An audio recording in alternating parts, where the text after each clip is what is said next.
I'm here with Anne Laure Jackson. You can tell by my voice, it's a little bit strained. And we saw each other at the festival, Big Church Festival 2024. Hey, the church festival, my first ever experience of a festival of that size. Amazing. My first ever festival, really, since Greenbelt in the 80s, 90s, which goes back a while. Doesn't it just? But it was good fun. So I thought it might be good today to look a little bit at sensory overload of a festival and things like toilets, let's go there, and things that maybe are good sensory overload. So here's where I wanted to start. So we went to see LZ7 in what they call the Illuminate stage, which is a bit of a smaller stage. It's not the bigger one. And there's music playing and they've got a bass going, and the bass is kind of making your stomach do stuff. And you can feel it in your heart and you can feel it in your stomach.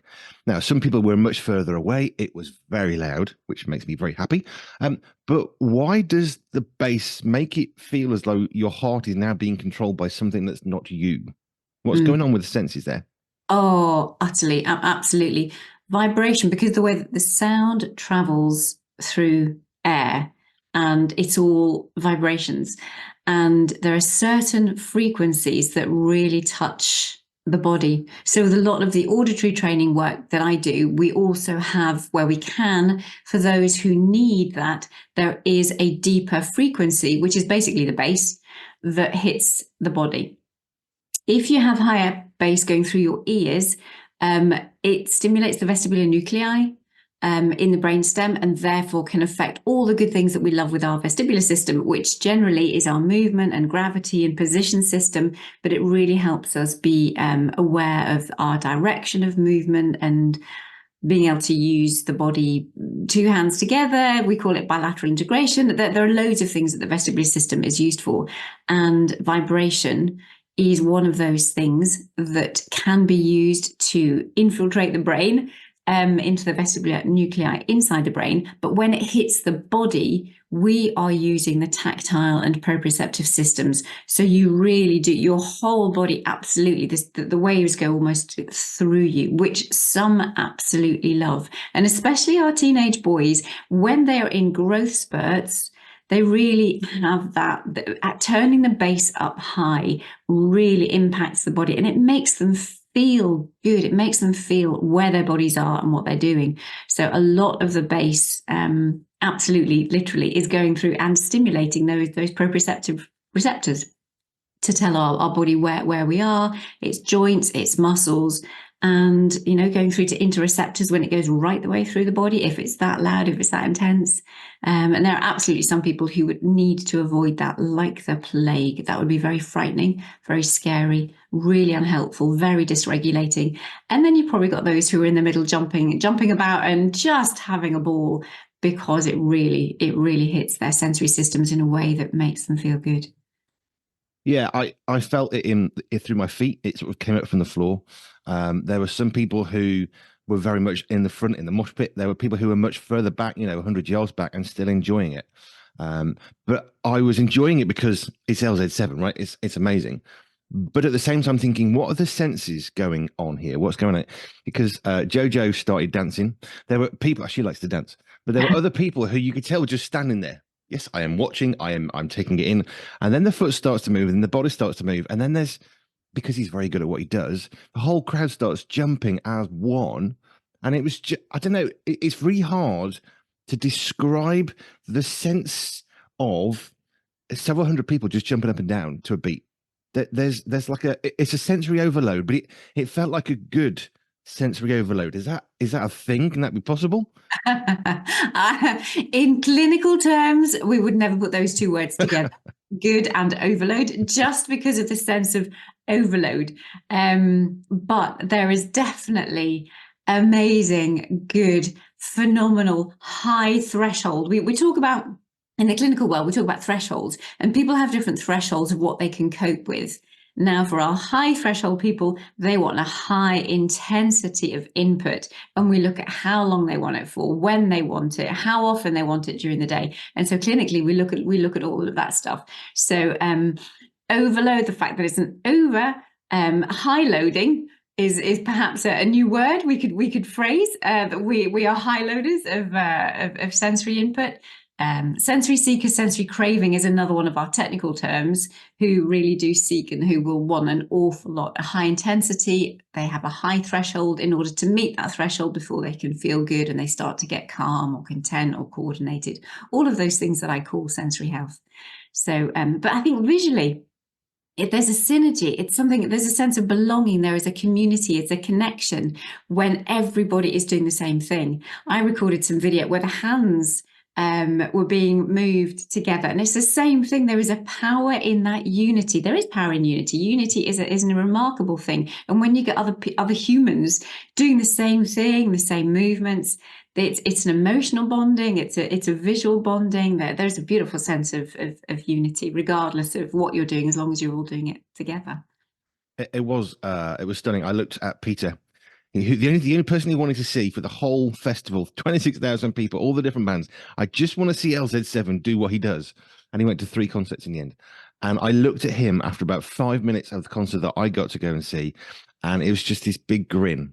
It was just it's elation, content, joy, happiness, all wrapped up into one smile, because the lights, the sound, the bass, the jumping, all of that, like you say, that unity. It was amazing to actually experience that. I haven't been to see live music for so long. I've Right. forgotten how much I enjoy it. But yeah, sensory overload. That's why I'm not the occupational therapist, but the radio presenter. So yeah, sensory craving, that makes sense. And that's where it's kind of like, because I'm always wanting to help people flourish and thrive in life, that craving is more on the extremes. And it's when we hit those extremes that it's not so helpful. That's when we really ought to get into a form of therapy. And actually, I'm pretty sure that the festivals, as far as, because I'm always looking at sensory diets being, how can we find everyday activities that are going to meet your sensory needs? And so we can find the right types of activities 24/7. And actually those who have perhaps that intensity, the lights, the sounds, the movements, vibration for sure, then festivals are going to be a big part of their sensory diet of right the way through the summer, or whenever the festivals happen, or just even in their own environments. But that's going to be a problem with the neighbours if they turn the music up high, unless they go and find somewhere rural to do that. But that is an important part, definitely, of some people's sensory diet. I was thinking about some of the sensory stuff because I saw a few children who were walking around with the one girl with pink, quite cool looking pink headphone things, Yeah. earphones, ear defenders actually. But there was a quieter area that I went to when I went to see somebody, and we met up, and it was much quieter, much calmer, and there were trees and there was very little music. It was actually quite a perfect Oh, setting when was that? between. I would have liked to have found that. On the way to the garden stage, there was this beautiful walk up, and it was breathtaking as you got closer to the big house. I think it's Whiston House. And yeah, it was just seeing some of the children with ear defenders and thinking the festival's very loud, and that the stage I finally got to was very loud as well, eventually, because there was a band on. But I thought about some of the most extremes of loudness. So we were probably about a mile away from the main venue, up a hill, over the top. I couldn't even see the main stage. And yet, when people like Ren Collective were playing, or Chris Tomlin and Martin Smith were doing their God's Great Dance Floor combo, I saw it on a screen in the cafe, and then I could hear the crowd. And I don't know, I was just smiling, thinking, I can't even see the real Chris Tomlin. I'm seeing a video, hearing the crowd with like a 3-second delay or whatever. And I just had this smile, and I thought, what's going on there with the senses? I really did that. I had that thought. I thought, I've got to ask you, what's going on that made me smile, even though I'm not actually part directly of the crowd? I'm going to go first with something slightly different because it's not sensory. I think that sense of that there was a real spiritual belonging there that I think was a profound, and I think knowing that there are thousands of people uniting again, coming together, and hearing how other people are sharing that experience. But because there's a sense of that shared experience, visually you could see what was going on. There was a visual connection. We know anything that comes in visually is tremendously powerful for feeling belonging, and hearing it. Yeah, the sound delay is a bit weird. But just it was all immersive. And when we think about sensory processing, there are some people that really thrive on the fullness. So as many of those senses as possible, the sights, the sounds, the smells, the music, the movement, the body involvement. Some people will just are so happy. There is a contentment when all the senses are being fed.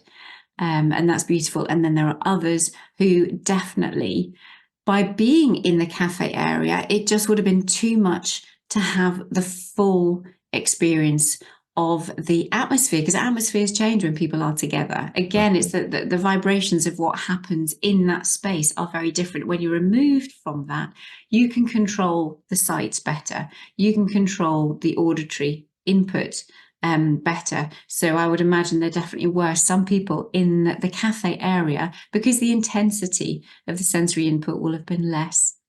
But yeah, very immersive, and that there's a real power for most people who love the fullness of all the senses being touched. So at the end of the Chris Tomlin set, there were fireworks that I didn't expect, and we all kind of rushed out to have a look at it. Again, I was in the cafe at the time, serving in there, and I cried when the fireworks started. And again, I thought, what's going on? Because I like fireworks. I've never cried at fireworks before. I wasn't that tired that I'm just crying for no reason. And yet I'd enjoyed the crowd plus the screen, and knowing that, Martin Smith, Chris Tomlin are doing a song they wrote, which is an amazing song, God's Great Dance Floor. And then the fireworks began, and people around me as well, it's the same reaction. It was interesting. We also looked, stopped, stared. Cameras came out immediately because we want to capture this. And it was breathtaking. It was an amazing firework display. I've never cried at fireworks before, but of course that's the combination. But somehow fireworks with the lights and explosions was an emotional response. Yeah. And it's so amazing. Just something so simple, and yet we're not being physically touched. We're not being. All it is, it's lights in the sky. Mm. Why should that affect us so much? But I think partly the unexpected, and because it's beautiful. That the whole reason why fireworks are designed to stimulate the eyes in a beautiful way, and then we appreciate creativity. We appreciate things coming out of nothing, and they come and they disappear, and there's beautiful colors, and then you get like lots of them going off all at the same time, and it's just a feast for the eyes. Beautiful input. And those are things I think we are created to really appreciate beauty, and the culmination of a beautiful spiritual atmosphere, and people being kind with one another, and being good, and being considerate. And there's warm cups of coffee, and there's sweet things to eat, and you're just in this environment, and you're in this environment of worship, and it's a beautiful culmination. But yeah, having unexpected fireworks to finish something off with the intensity of a weekend like that is it's quite something. Okay, so here's another one. There's a couple of very different sensory reactions that I was a part of. So because I was welcome and a greeter, and I was, had lanyard on, people would come and have their problem and how can I fix it? And some of them I did try and help. It's kind of what we're supposed to do. Two people, totally different times. Both lost their mobile phone for quite a number of hours. One person panicking, flapping, really anxious, really stressed, very visibly, very obviously. And another person, and she was upset that she'd lost her phone because how am I going to get home? I've got contacts there. I've got meetings tomorrow. How am I going to get hold of people? And utterly peaceful. And the only difference I saw between the two was that this lady I met, I prayed, I've got peace. I'm leaving it with God. If I lose it, fine. That's up to God. And there's a bloke who was absolutely apoplectic with anxiety and stress. And I said, we need to pray.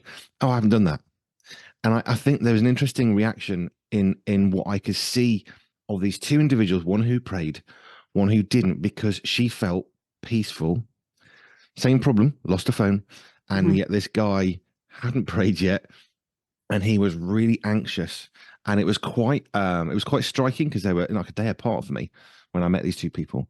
But I was thinking about the senses of the person that prayed, feeling peace, the person that didn't feel peace.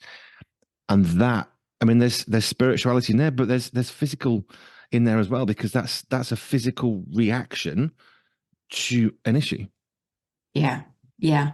We in our field would call it arousal levels. Others would just call it, yeah, they're stressed. And that's fine. But the arousal that comes from having the recognition of the impact, the emotional impact of those things, they're not directly sensory, but they feed into our neurophysiology for what it does to us. And I think that the reassurance of a word, the reassurance of prayer, but it's also the spoken tone of voice that comes when someone's prepared to pray for you, when someone is prepared to be calm. It doesn't take away the impact of what that loss could mean. I lost my phone once as well. I understand that. Ooh, what floods your system when you suddenly realize, yes, all my appointments, all my contacts, all my everything. And this was in a school, and I didn't expect in this particular school that it would be returned. I thought, oh, someone's going to help themselves to my phone. That was just the way it was. But if you're in an environment like that and you recognize arousal levels, the stress, the adrenaline, the cortisol, everything gets fired off. There is something really powerful in using the senses to help regulate, to help bring them down. Now, it was lovely that that lady was able to use that spiritual sense to bring in that peace and that calm, and recognizing that actually this is totally out of my control, and that she was able to regulate and bring her arousal levels, bring the neurochemistry down to be copeable, if that's a word. Whereas it needed for the other gender a little bit of external support, and that's where it's co-regulation that we talk about. You're using someone else to help you get to that point of regulation, and that would have been the power of just your presence, a calming voice, maybe even a touch, a reassurance, that deep touch pressure on a shoulder, to help ground somebody and just settle them, to help them, just recognize that there's nothing extra that they personally can do at this moment in time, out with what would be the typical of what you normally do if you've lost something. But yeah, using the senses to regulate is really powerful, even if things haven't been set off because of a sensory reason. The loss of a phone, that's not a sensory thing, but the impact of it and the way of helping bring regulation and peace and calm back into that, we can use sensory strategies within that too. Because it's a physical loss, but then there's a physiological, emotional, mental response to that. And it was interesting because she said very clearly, I wasn't okay, but I surrendered it and thought, well, it's gone. If I get it back, that'd be great. If I don't, it's going to cause me no end of problems. But she'd already accepted that quite potentially that's gone. So she's now dealing with the loss rather than I don't want to accept that it's gone. Whereas the chap was still very much, I have to have my phone. I must have it. I don't know where it is. And he hadn't, accepted the possibility of it having gone. So I'm thinking about some of the previous sensory chats where we talk about you need to prepare. You need to accept what is. You can't, go where you need to know where you are in order to get where you want to get to. And she'd already arrived at, well, I really hope I can find it, but I haven't got it. So yeah, let's see what happens. And I think there's a power in that surrendering of any circumstances, any relationships, any family members that you have. It is what it is. Trying to fight that situation, trying to fight through the disappointment and the annoyance of life the way that it is, the sooner people can work through that, the better. Because it will set us off naturally. It's bound to. We're human. We want things to go well. We want life to be easy. We want the best for us and we want the best for others. And when that doesn't happen, all of that stuff's out of our control. It's like the sooner folks can surrender and get to that place of peace, the better. So I was recognizing, I came back and knowing that there's the potential to go to another festival next year, or maybe we'll see how things go.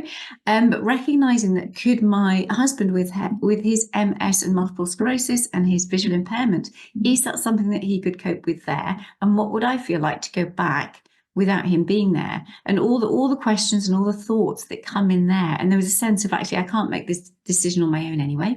It would have to be a joint decision, and it would be a joint decision that we would come to terms with and accept. If I came, it would be without him again, because actually the accessibility issues, and we'd have to do things completely differently. if he was to come to, and surrendering and recognizing and not fighting where you're at and who you're at with a family member, a child who's just run off. That's the other thing. If you're at a festival, you really do not want a runner to be in that environment. That's going to be really, really hard, especially when you've got fields where they could go everywhere. And there are certain things that you just have to accept that actually, maybe festival life isn't just, it's going to be one of those experiences that we don't have as a family. But actually, we can go and we can hire out a small room and have a fun family time doing something different. And it's trying to find those positives. What can you do at each moment in time with your family and their needs, or with those that you love and those that you want to spend time with? What I was thinking actually was, if we thought of the main stage of the festival as the family gathering, the Christmas, the Easter, the wedding, if that's the thing, then there are various places we can go to. It may be right at the front where you're jumping and you have to jump because everybody's jumping. That could be really immersing the family. But you can also stand half a mile away and you can look at it from a distance, and you can have conversations with people without having to shout, because literally you're going to have to shout, or probably not even bother if you're that close. But you can walk away. But if the main stage is the central part of the family, let's call it the lounge at Christmas or something, then actually there's other rooms. There's the kitchen, there's fields around. There's places you can go to think of it in those contexts, that you don't have to be right at the very front. You can still be part of it without having to be right at the center, because then you've got degrees of how much you can cope with. So like you're saying, you could actually have the experience of the festival without ever going off the top hill. You could just stay at the top, and you've still got the atmosphere. You can still enjoy, you can watch stuff, but you're far more, and I suppose this is the thing, isn't it? You're far more in control of enjoyment if you're not right centered. I mean, maybe that's what you love. I didn't go into the mosh pit with LZ7 because I didn't want to have to jump up and down, but I was just behind. But actually, I still enjoyed it. But I was nearly at the front, but I was, maybe 50 foot, not 20 foot away. But we can sort of come back a bit, and we can still be part of it, can't we? And I think that's where we find what is our level of enjoyment. Because I think some people, if they had been further back, they would have felt left out because they weren't actually in it. But if you recognize, actually, that's really not going to be fun for me, jumping up and down and getting all hot and sweaty, and who knows who's going to touch me and bump into me and all the rest of it. It's just like, oh no, I really wouldn't enjoy being there. But actually being further on the outskirts is a really happy place. And it's like, and that's okay. It's find your happy place, whatever works for you. I was thinking that actually when the fireworks went off and they were loud. So automatically there was me going, oh, there's children trying to sleep. And what about this? And I thought, well, actually, we have got, I saw loads of ear defenders around. It's just like, oh, that is so good that it's becoming much more typical for people to have that, so that folks that need ear defenders, hopefully, the more and more and the longer this goes on, will feel so, people won't even bat an eyelid if folks have got ear defenders. They're not special anymore. They're not different. They're just everyday, part of everyday life, which actually they really are becoming year on year. Especially how cool it is to have the big ones on, and the different colours and the fluffy ones and all the different things that are coming out now. But the sense of those who were in the cafe were away from the intensity of being right underneath the fireworks. So it's find your happy place. And hopefully, if you are in that happy place, then there isn't that sense of, oh, I'm missing out, or I wish I could join them and I wish I could do that. If we can change people's mindsets to be calm and content and satisfied with where they're at, then that's precious. That's really, really, really lovely. I guess just like that family Christmas Day thing again, you manage expectations. If you're going to go into the festival, the reality is you're not going to have good sleep because it's not going to be beautifully quiet. It may be an idyllic setting, but there's going to be noise. So you have to go in with that expectation that there is going to be lots of noise. I cannot expect to have moments of calm and peace. I need to go very, very far away. In the same context, the Christmas lounge moment, you can't go into that and expect that people are going to get on and it's going to be all lovely and quiet and calm the way you want it to be, because now you're surrounded by groups of other people that have all got their ways of doing things. And there needs to be an acceptance before you arrive. Well, I'm going to be out of control of all these things. So you find the thing that you can, to regulate yourself and all that sort of stuff, controlling what you can control. but being prepared for it so that you don't go, oh, there's noise. How dare they? Well, it's a festival. Mm. If you've come expecting peace and quiet, then you're in the wrong place. And I did read or see a couple of things, and I thought, you're in the wrong venue. If that's your issue, then you are one of 26,000 people who is in the wrong, because no, it's not going to be quiet. And that's a really dumb idea. Absolutely, absolutely. I think that's it. Just take control, take responsibility of what you are putting yourself into and what you are allowing yourself and suss things out. Think beforehand, go through all the senses and think what is the impact of this? Because I also didn't realize the amount of time that I would be on my feet. Mm. And I thought for those who it's quite a lot who don't have that postural stamina, they might have a sensory-based motor issue, the stamina to be able to do things, postural control to stand upright. There was a lot of demand, and if you're there at a festival, at a concert, unless you do have a chair with you, there's an awful lot of standing. And it's factoring those things with someone who is not a festival goer. I don't know about these things. That was one of the things that struck me, thinking, oh, there is an awful lot of time on your feet. Great for fitness levels, but wouldn't be great for some people. Right, let's go to the toilets just for a moment, because the camp toilets, it's a very hot day. So there are the normal smells of a camp toilet. When it's completely clean, immaculate, and it's ready to go, there is a definite different sort of a smell. And this is when it's in a good place, before anybody's used it for anything. How can we best process the smells, being a little bit graphic on radio, the sight when the toilet hasn't been emptied perhaps as quickly as it should have been, or somebody hasn't been as clean as they perhaps could have been? How do we best prepare ourselves in terms of sensory health for that? That is a very big And go. The smell was quite overpowering, I have to say, and it's a very particular type of smell with the types of chemicals that we use to mask traditional toileting smells that we would be aware of. So I'll never forget, because we know how quickly that goes into the limbic system, how it goes into our memory systems.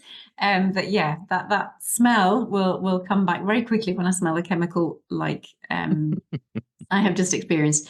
But having a replacement smell, which is what they've done to disguise the typical smells, but it gives you another one. And I know that chemical smell would have been incredibly overpowering for some. You're walking like meters away, and the smells are quite significantly overpowering.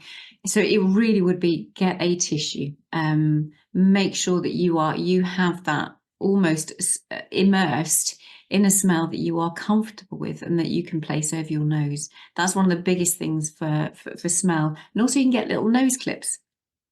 I have those on the Amazon site, on my website, where you can go and look through. There's an olfactory section, there's a smell section, and you can go through and you can find these helpful things to help with smells, but never underestimate. It's like we have ear defenders for our ears to kind of, because we can't clip, got nothing to clip our ears to stop them from taking sound in, because they are open all the time. So in the same way that nose clips will become more and more frequently used, I think the more people are aware that they are out there, to actually stop. And you just breathe through your mouth, which obviously reduces the detail of the smell hugely.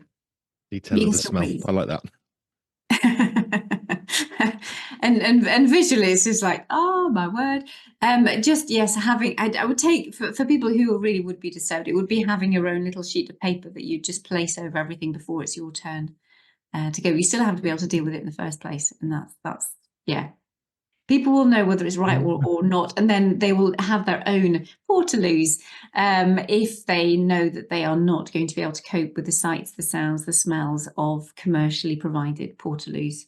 There are personal ones that you can take around with you, like a potty, for want of a better word. But that's exactly what some people will need to do, because there are some people who will also who won't use public toilets. And there are loads of different things, the sights and the sounds and the smells and the heights to consider for using public toilets. They'll only go to the toilets in their own house, or they won't go to toilets at school, but they'll only toilet when they go home. So toileting is a massive one, actually. It's a really big topic. I think we needed to go there, really. But I was thinking, like ear defenders have become more normalized now, so you will see that more normally. But actually, face masks through COVID, people got used to seeing face masks. So just thinking about what you were saying there, a drop of tea tree oil, for example, on a face mask on your face, because I remembered that I'm reading about this when I was at school in history lessons. Walking down the central streets of London was terrible because there was no sewage. It was just in the streets. So how do you deal with that smell? Well, they'd use perfume. Or they'd had like handkerchief with something on it, effectively an essential oil, I suppose we call it today, probably, but just a stronger smell, like a perfume. And actually, that would then override the other smell, the regular smell, as you called it, the typical smell. So yeah, there are things we can do, but again, festivals, it may not be for you. You might think, well, I want to go. Why can't they have it quiet? It's not going to happen. But I think so often we think about, okay, somebody can't cope. How do we help with that? But there's a different bracket, which you mention quite frequently, people who like to have more, not less, of sensory input. And actually, for them, the festival, it's like Christmas Day. Yeah. Yeah. Christmas Day, as often as they can get it. It's just like, where, and they'll travel, they'll go from one to the other, to the other, to the other. Yeah. Sensory health, toileting at a festival. That's what we were talking about today, amongst other things. Thank you, Anne. It was a pleasure to meet you and two of your sons over the weekend. It was brilliant. And it was great. Some really good experiences. I'm still processing what's going on, what happened. I've never really done festivals. I don't think I am a festival person, but I enjoyed being slightly more peripheral, like being, 50 to 100 foot away from LZ7, not 20 foot. I wasn't going to get a free t-shirt thrown at me, but I was okay and accepted that because I'm a bit further away, but I still got to enjoy what I wanted to enjoy because I like the bass and I like him a lot. Lynn's from LZ7. So yeah, it was great to be just a little bit removed because I love live music, but I didn't want to be too near the front. Yeah, yeah, and actually, I think I walked past, didn't know who it was, who they were, how it's really apologies for those who were on stage, but I remember hearing this guy saying, "This is a rave. We do not need drugs. We do not need drink. We are just using our bodies." Just his message was just absolutely phenomenal. So, well done, that man, whoever he is. It's just like I really Lynn's appreciated that as I walked past at a distance because it was just like I could feel everything within me, just getting a nice little shake up on the inside. Yeah, from the beats that were going on, but yeah, amazing. He's a lovely, lovely man. I met him last year. He's great, great guy, and I love his heart and passion for what he does. But yeah, music. LZ7, if you haven't, we play it quite a bit here on the station, so check it out. Very much worth looking at him, supporting what he does. Right, Anne Laure Jackson, thank you.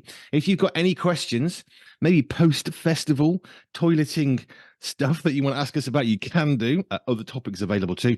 Email us hello@pure247radio.org, hello@pure247radio.org. And if you want to find out more about Anne Laure Jackson, how she can help you as a sensory specialist occupational therapist, you can find that link best, pure247radio.org/ALJ. Anne Laure Jackson, thank you. Oh, and thank you. And it was just wonderful to spend time with you and the family and be there and share that experience with you. So thank you. 'Twas fab. Thank you. Bye for now.